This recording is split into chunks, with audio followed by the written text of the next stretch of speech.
Hi friends, welcome back to my channel, or welcome to my channel if you're new. Today I'm going to show you how to make these really nice solid granny squares. These are really great if you just want something with extra sturdiness, or you just want to have something be more of a plain color. That's what I really like seeing these used as.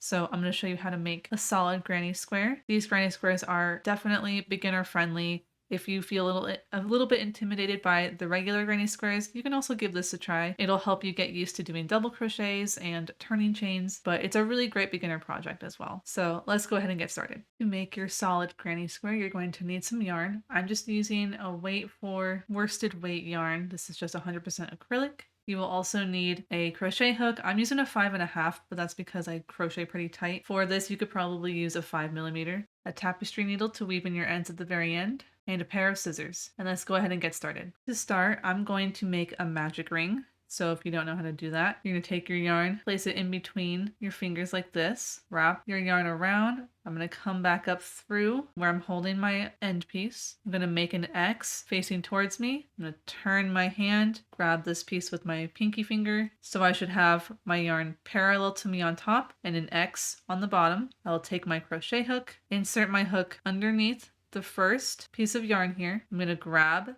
the second piece, pull the second piece underneath that first one. I'm going to turn, twist, and then I'm going to grab all of these pieces with my other hand, and then I'm going to slip my hand off. And then you will have your magic ring.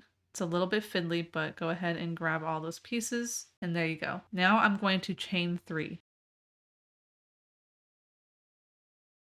That chain 3 is going to count as your first double crochet. Next, we are going to place 2 double crochet into the magic ring. So double crochet is yarn over, insert your hook, yarn over, pull through, 3 loops on the hook, yarn over, pull through 2, 2 loops on the hook, yarn over, pull through 2. Then we'll do it again, yarn over, insert, yarn over, pull through, 3 loops on the hook, yarn over, pull through 2, 2 loops on the hook, yarn over, pull through 2. So now you have your first cluster, then you will chain 2. So now we're going to place 3 double crochet into our magic ring for our next cluster. So go ahead and place 3 double crochet.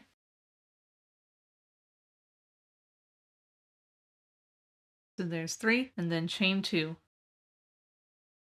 And you're going to repeat placing 3 double crochet and then chain 2 until you have a total of 4 clusters. So we have 2, we're just going to do 2 more. So go ahead and place 2 more clusters and your chain 2s into the magic ring. Once you have your 4 clusters, you just make sure that you do your last chain 2. I'm going to pull on this loose piece of yarn of my magic ring. I'm going to pull on it just a little bit to tighten it. And then we are going to slip stitch to the top of our chain 3 from the beginning. So go ahead and insert your hook into that top stitch. Then you will yarn over, pull through, 2 loops on the hook, pull through one more time. So now you should have your first round fully connected. At this point, I like to go ahead and tighten my magic ring by pulling that loose bit of yarn as tight as I can get it so that it closes up the hole in the middle. And that's round 1. For round 2, we are going to slip stitch into the next stitch and then slip stitch into the next stitch. And then one more time, we're going to slip stitch into the chain 2 space. And now we can begin round 2. So for round 2, we are going to chain 3,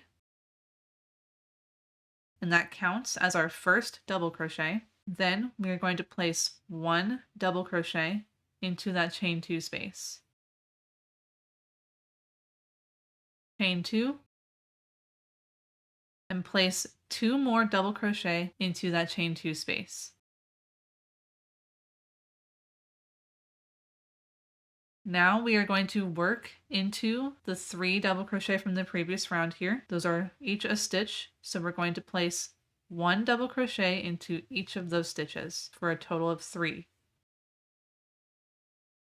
Now into the next chain 2 space, we're going to place 2 double crochet, then chain 2, and then place 2 more double crochet into that chain 2 space. And now you're going to repeat that where you're going to place 1 double crochet into each stitch of the cluster from the round before, and then in the corners you will place 2 double crochet, chain 2, 2 double crochet. You'll repeat that all the way around until you reach the beginning, and I will meet you back there.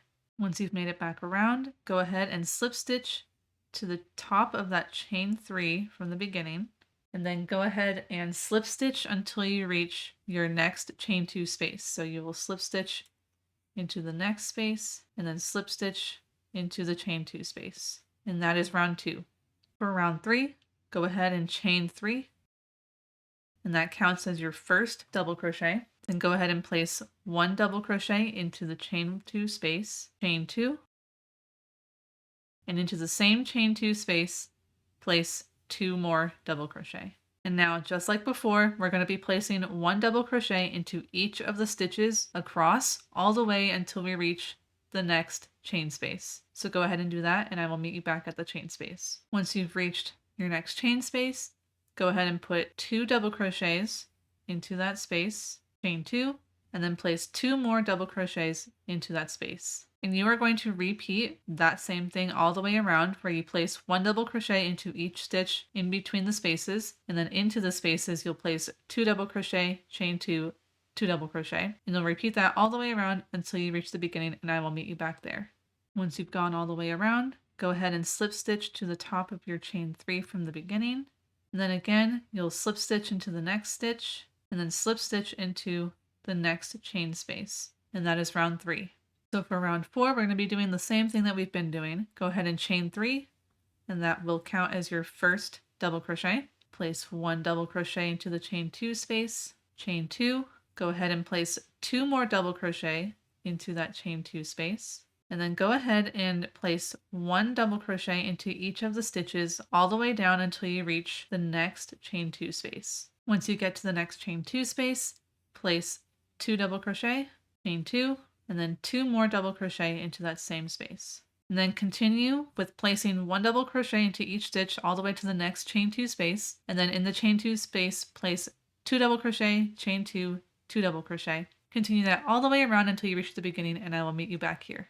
Once you've gone all the way around, go ahead and slip stitch to the top of your chain 3 from the very beginning, and then I will do 1 more round, so go ahead and slip stitch into the next stitch, and then slip stitch into the chain 2 space, and that is round 4. For this last round, we're going to do the same thing. So we're going to chain 3, and that counts as your first double crochet. Place 1 double crochet into the chain 2 space, chain 2, and then place 2 more double crochet into the chain 2 space. Then go ahead and place 1 double crochet into each stitch all the way until you reach the next chain 2 space. Once you get to the next chain 2 space, place 2 double crochet, chain 2, and 2 more double crochet all into that chain 2 space. So then you will repeat with placing 1 double crochet into each stitch all the way to the next chain 2 space, and then placing 2 double crochet, chain 2, 2 double crochet into the chain 2 space all the way around until you reach the beginning, and I will meet you back over here. Once you've gone all the way around, go ahead and slip stitch to the top of your chain 3 from the beginning. And at this point, you could go ahead and cut your yarn and finish off and weave in all of your ends. And that's it. And there you have your solid granny square. Obviously, it's not completely solid because of our turning chains, but it is pretty nice compared to the traditional granny square.